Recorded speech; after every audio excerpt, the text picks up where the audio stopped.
Hej, jeg vil gerne vise jer et lille trick i dag, og bagefter vil jeg gerne vise jer, hvordan jeg gør det. Jeg har de her 3 kort.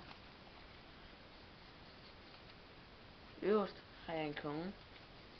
Så vi tager vores konge ligge her. I midten har jeg også en konge. Den kan vi så lægge her. Og ja, så har vi S'et. Hvad ligger så øverst? Ja, S'et. Det har du ret i. Det ligger vi i bunden. Og min sanden, ikke om vi også har et S på toppen. Og i midten.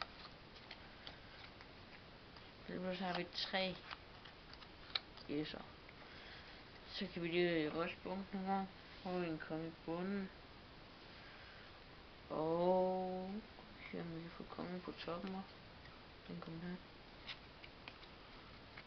Og kongen i midten. Så nu har vi lige 3 konger, så ryster vi bunken igen. Så får vi et S i bunden, et S i midten og et S på toppen. Nu har vi 3 S'er igen. Så jeg kan godt vise jer de kort jeg har. Jeg har et S, jeg har en konge, og så har jeg en joker. Jeg kan da godt lige vise jer hvordan jeg gør. Vi starter med at tage et joker eller et andet kort i vi skjule, så kongen ovenpå, så S'et. Starter med at lave et double left, så man viser kongen og lægger den tilbage, så lægger man jokeren, men hvor de tror det er kongen. Har vi en til kongen, så viser vi det, og så viser vi at vi har S'et, så nu ligger de sådan her. Og så siger man hvad der ligger øverst, så siger vi S'et, det kommer vi så ned i bunden, og så gør man den her, skubber det øverste eller det øverste kort ned, så skubber midterste kort med op, så de her to de samles ned, så man kan tage det nederste kort, så det kommer øverst, sådan her. Der er rigtig 2 kort her. Og så vender vi den om.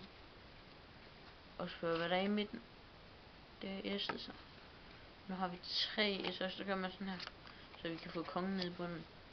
Så gør vi det samme igen. Skubber det øverste kort ned. Skubber den her op. Så de mødes hernede. Så man kan tage den nederste kort.